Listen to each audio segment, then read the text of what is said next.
Good morning, good afternoon, good night, good day, or whatever the applicable reading is. It's week 7, and this is our weekly discussion, everybody. So good to have you here. First things first, we should be finishing the public discourse analysis. Actually, when you look back at the number of weeks we've been working on this, it's been quite a while. And by now, hopefully, we have gotten the first draft written. We've gotten comments and corrections received and made most of the big revisions we had to make. Speaking of revisions, please bear in mind that those are only allowed if you hand in a draft for the final draft due date. And that's just because I don't want us getting the impression that we can hand something in after the fact and still have that marked up and corrected. Really, the time before that is before the final due date, not afterwards. So, again, if you think you might have to make any revisions to this, please make the effort to get something in on the final due date. That'll be Sunday the 13th at 11:59 p.m. Lastly, on this note, if you still haven't submitted a first draft, I guess you could, and I'll make an effort to get that corrected. But there's a real gamble that you make there in that if you submit a final draft at this point, you might end up with quite a lot of work to do with that, but not a lot of time to do it in. So that is a calculated risk. It's always better to submit something than nothing. But again, bear in mind, there might be quite a bit to do and not a lot of time to do it in. Now, finishing up, the public discourse analysis means that I have to acknowledge how my comments and corrections come off. I know how I sound. I'm not trying to be anyone's friend in these. Instead, I'm being, you might call it blunt, and that's fine if you want to think about it that way. I prefer to think about it as getting to the point and not really worrying about anything in addition to getting to the point. So, if my comments seem to be a little bit more pointed, to use the same word again, I guess, and maybe not so much the Oreo kind of say something nice, say something direct, say something nice. It's because I don't want to waste your time or my time. If there's a correction necessary, I'm going to tell you that. I'm not really going to worry about saying anything before it and after it to soften the blow. And that's because I want to do the same thing that I'm encouraging all of you to do in your writing. Get to the point, say what you have to say, and don't really worry about saying anything addition to it. If you do have questions, though, about how to take those comments, what to do with them, or you just want to get a better idea of who your instructor is as a way of making the whole course be a little bit more manageable, please, feel free to talk to me in virtual office hours. I'm happy to make an appointment with you that way. If you can make actual office hours, face to face is always good. And it's easier now that SUNY Erie has dropped its mask mandate. Bear in mind, though, that the earlier that you do these things and the more often you do them, the better off you're going to be. If you hand something in really late and then get to office hours once right before a due date, they're probably not going to do you a whole lot of good. So, again, earlier and more often is better than not. The next thing we've got coming is the academic discourse analysis. And when you get to this slide presentation yourself, you'll see that the very first text in the body of the slide is a link to the academic discourse analysis assignment guidelines. If this is the first time you've seen these things, take a couple of minutes and read them over, make sure you understand them. Although I'm hoping that after last week's discussion, you've already done so. But no matter what, again, read these things over, make sure you know what's on them. The goal here is to compare and contrast how we know a subject through public discourse versus how we know a subject through academic discourse. Bear in mind that the course is on writing in the STEM disciplines. Well, a lot of that writing happens through professional published scholarship and articles. And that's exactly why we're going to be doing the compare and contrast here. We want to be able to note all the ways in which some scholarly publishing is actually doing a much more careful, much more intentional job of communicating a specific point having to do with its subject matter versus the way that that subject matter might just be discussed in public discourse, which, as you've noticed if you did the last essay, could take a lot of forms and is often misleading in one way or another. So the subject then is the same one that you were looking at through the lens of public discourse on social media for the previous assignment. And please, make sure to use that same subject. It's the only way that this essay is really going to make sense. The way that we're going to do this is through answering the brainstorming questions on the assignment. So again, if you haven't looked at the assignment guidelines, go ahead and do so. And we'll also be using the techniques described in the Informed Writer, Chapter 7. The rest of this discussion is going to be making the case to you that Chapter 7 is not only worth reading, but is worth reading very, very carefully because there's a lot in there that's going to help you here. So, some acknowledgments have to do with the reading since we're getting to talking about the reading itself. Yes, it's dense. Yes, it's complex. Yes, the reading can be difficult from time to time. And yes, I get it, it's a little dated, but, and this is a really important caveat, it's high quality, it's written by an acknowledged authority in the field, and it's completely free. And to my mind, those things are absolutely ones that counterbalance any problems there might be with the reading. So bear in mind, that's why I gave it to you. Again, for as hard as this might be to get through, for the time to time that it might be a little bit, boring, or at least, difficult, I understand that. I know there might be other easier things, and I've probably used those textbooks from time to time. But given the overall quality of this, and given the fact that it's available to you free, I'm going to keep using it for that reason. I think that overall the benefits certainly outweigh whatever problems there might be.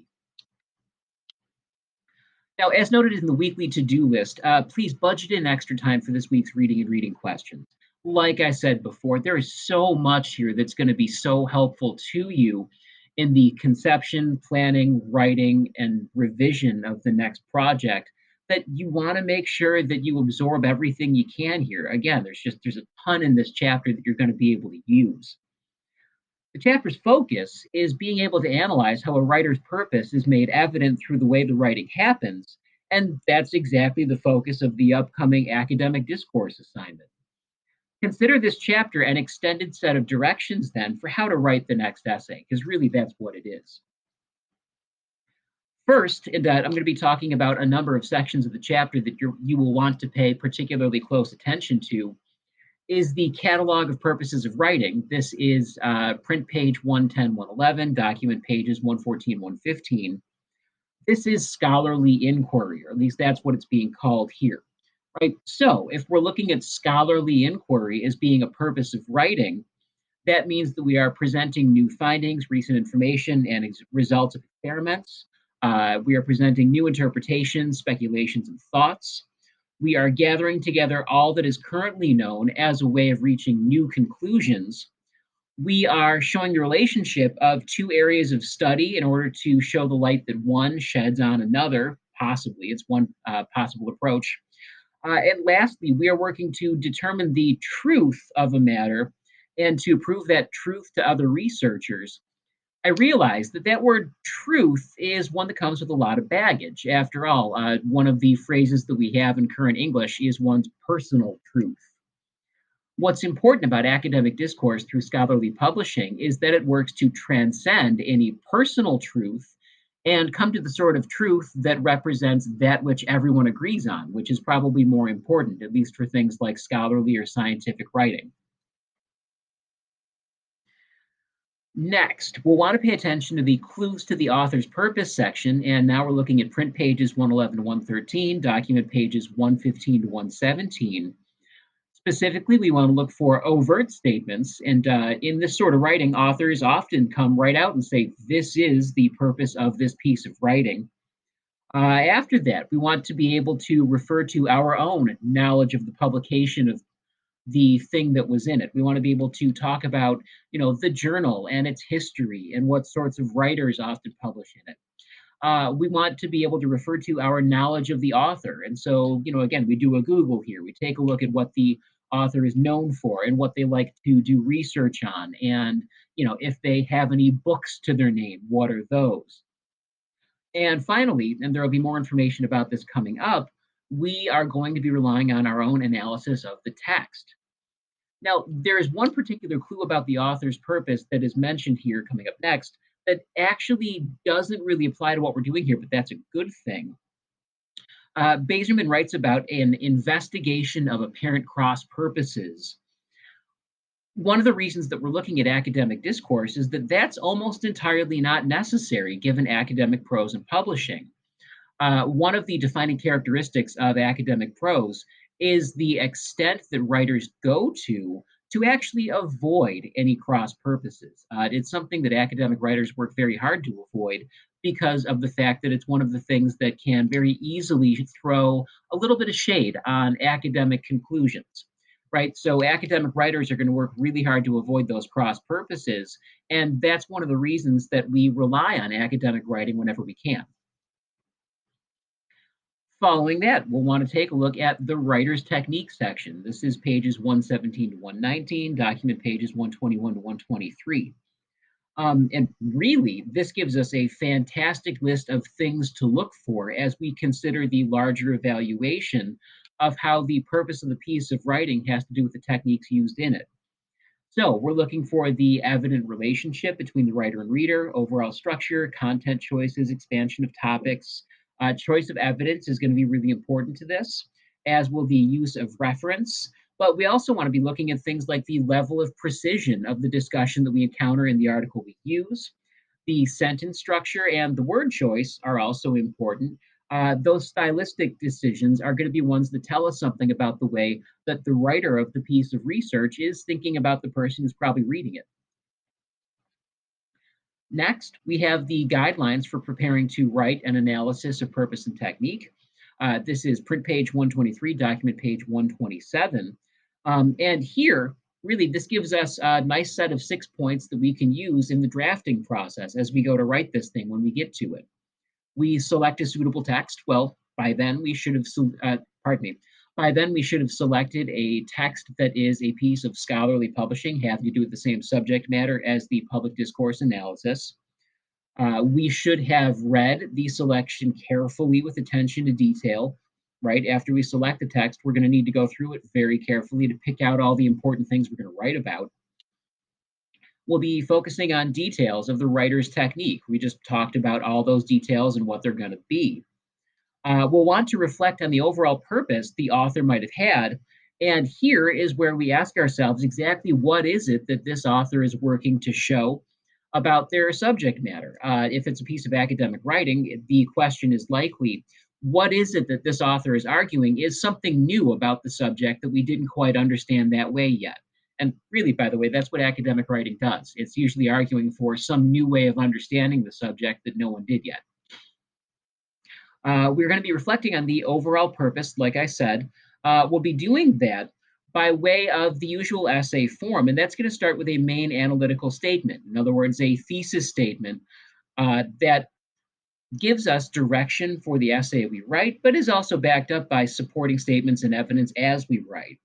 And lastly, before we begin writing, we're going to want to go back to that article again. We've got to know the thing, forwards and backwards, front and back. We really need to have a very thorough understanding of it. Lastly, another, a final section of chapter 7 here that you're going to want to pay attention to will be the structure of the essay of analysis. And these are pages 123, 124, document pages 127, 128. We start with an introduction, which has the title of the thing we're looking at, the author, and again, the analytical statement, thesis statement, or just main idea of the piece. The development of it comes in two different varieties, and this is where you're going to want to take a look at the section itself. I certainly can't include all of it on a slide. There are two ways you could go at this. Either describe the techniques used throughout the selection, discussing them one by one, or discuss all the techniques, used in each small part of the selection, moving from the beginning to the end of the selection. And the discussion of how each method would work appears in that same section. Basically, again, take a look at this. It's only a couple of pages, but the discussion of how either or possibly both of these methods of development would work is a very helpful one if you've got any questions about exactly what you're going to be doing as you go to write this. The conclusion will then reiterate the techniques that were used as a way of explaining how the academic discourse you analyzed worked to convey an idea about its subject. Now, what I'm doing here is known by academics as priming the pump. My goal is to give you so much to think about and go on that by the time the writing itself happens, you've actually got a pretty good idea of not just what you're going to be writing about, but how you're going to go about doing it. Um, We still have some time for that. So you've got about 2 weeks to be able to digest the information that I'm throwing at you here. But please take the next step. Review the assignment guidelines. Start working with Primo, the way that I posted directions for last week. Start looking at some candidates for the piece of academic published writing that you're going to be using. And do all of this so that by the time you have to write that draft and do all the necessary thought for it, that's not something that you're just beginning. Hopefully, you've already done some preliminary work on it. If you have questions about this, email me, get in touch. Again, we can certainly do either the virtual appointment or the in-person one if you want to do so. But no matter what, start thinking ahead. We're going to be approaching midterm, which is kind of amazing. It always comes pretty quickly. And keeping up on assignments is the most important way that eventually you're going to pass the course. So make sure you're doing so. I'll talk to you soon. Take care, everybody, and have a nice day.